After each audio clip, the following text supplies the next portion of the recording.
మహారుద్రయాగ సంఖ్య ఈ పూర్తితో పూర్తి చేసుకున్నాం. అట్లాగే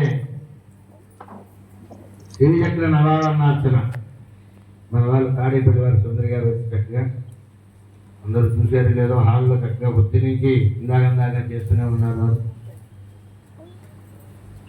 ఆ శ్రీచక్ర నవావర్తిని వాళ్ళు చేస్తాం అనేది మనమేమి పాంప్లెట్లు కూడా వేయలేదు. కానీ వారు ఇక్కడికి వచ్చిన తర్వాత ఇట్లా నేను చేస్తానని చెప్పారు. అది మనకి శుభసూచికం ఇక్కడ చేయడం అనేది. అట్లాగే వాళ్ళ రోజున సోమవారం నాడు మనం ఆ స్వామిని అందరూ కూడా కష్టపడి లైన్లో నిల్చొని పరిశుద్ధం చేసుకున్నారు అందరూ కూడా. ఇది కూడా చాలా విశేషమైనది. ఎందుకంటే ఆయన దర్శనం దగ్గరికి తీసుకెళ్ళి అభిషేకం చేయిస్తాను అని అన్నప్పటికీ కూడా ఇష్టపడి చక్కగా ఇప్పిస్తానన్నారు, మాకు అభిషేకం చేయిస్తానన్నారు ఆయన మంత్రి గారు. కానీ అది జరగకపోయినా ఆయన దయవల్ల ఆయన అన్నారు కాబట్టే ఇక్కడి నుంచి అందరూ కదిలాం. లేకపోతే ఇవాళ వరకు కదిలేవాళ్ళు కాదు. రేపు కూడా పూర్తి చేసుకొని రేపు సమయంలో బయలుదేరదాంలే అనుకున్నాం. ఆయన దయవల్ల ఇవాళ శ్రావణ సోమవారం రోజున అందరం కూడా దర్శనం చేసుకొని వచ్చాం. అది ఇవాళ రోజు విశేషం. అది తర్వాత ఇక రోజు చెప్తున్నది వాళ్ళు కొత్తగా కాదు, మీరందరూ చక్కగా ఇవాళ కూడా బాగా రుద్రహోమం కానివ్వండి, చండీ హోమాలు కానివ్వండి, మిగతా ఇవాళ శివపంచాక్షరి హోమం కూడా ఇవాళ మనం అనుకున్నట్టుగా శివపంచాక్షరి 10,000 అనుకున్నాం, సుబ్రహ్మణ్యం 10,000, లక్ష్మీగణపతి 10,000, సౌరాష్ట్రాక్షరి 10,000, చండీ మూలమంత్రం 10,000. ఇట్లా ఇవన్నీ అన్నీ కూడా అనుకున్నట్లుగా పూర్తి. రేపు మనకు ఉన్నదల్లా పురుష సూక్త హోమం, మన్యు సూక్త హోమం, అమ్మవారి కుంకుమార్చన కొద్దిగా ఉంది. ఇవాటికి 89 సహస్రాలు అయినాయి.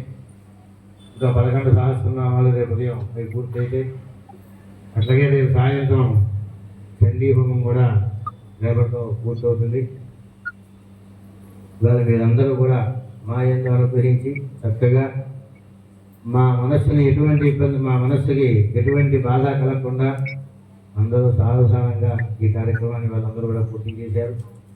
మీకు మేము మా యజమాని తరఫున మీకు మరీ ధన్యవాదాలు తెలుపుకుంటున్నాం. ఇట్లాగే రేపు కూడా చేసి ఎల్లుండి ఆలస్యం చేయకుండా అందరూ కూడా 6:30 అయ్యేటప్పటికి ఇక్కడ ఉంటే 7 గంటలకల్లా పూర్ణాహుతి ప్రారంభించాలని సంకల్పం.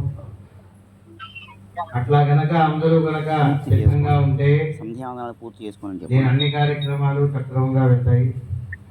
ఏ మాత్రం ఏ తేడా వచ్చినా సరే మన అవబోధ స్నానానికి త్రివేణి సంగమానికి వెళ్ళడానికి కుదరదు. దయచేసి అందరూ కూడా గ్రహించండి. 6:30 కల్లా శ్రీకులు యజమానులు కూడా ఇక్కడ ఉంటే కనుక ఆ త్రివేణి సంగమానికి వెళ్ళడానికి కుదురుతుంది. అది అయిన తర్వాత కాలకృత్యాలు తీసుకొని అప్పుడు చంద్రాడే ఆ స్వామివారి యొక్క ప్రసాదాన్ని తీసుకొని ఇక్కడ ఏవైనా చూడవలసినవి ఏవైతే ఉన్నాయో అవన్నీ చూడటానికి అవకాశం ఉంటుంది. అందరూ కూడా సాయంత్రం మళ్ళీ 7 గంటలకల్లా వస్తే మళ్ళీ ప్రధానం చేసి వెంటనే మనం 8 గంటలకల్లా ఇక్కడ బయలుదేరాలి. 10 గంటలకి ట్రైన్ మనకి. ఇది దయచేసి అందరూ గుర్తుపెట్టుకొని మీ రూమ్లో మీరు ఉండకుండా పక్క వాళ్ళ రూమ్లో కూడా వాళ్ళకి చెప్పి వాళ్ళని కూడా తలుపు కొట్టి అందరూ కూడా తీసుకురావాల్సిందిగా మరి అర్థం చేస్తున్నాం. రేపు ఉదయం 7 గంటకల్లా యజమానులందరూ కూడా గోపూజకి రావాల్సిందిగా ప్రార్థన. ఆవు ఎప్పుడు వస్తుంది, గోమాత ఎప్పుడు వస్తుందా అని ఎదురు చూస్తూ మనం ఉండాలి. కానీ అది వచ్చిన తర్వాత మనం రావడం అనేది అంత గొప్పమైన మాట కాదు. దయచేసి అందరూ ఒక్కసారి గ్రహించండి. అందరూ కూడా 7 గంటకల్లా రావడానికి అందరూ కూడా ప్రయత్నం చేయండి. వాసుదేవ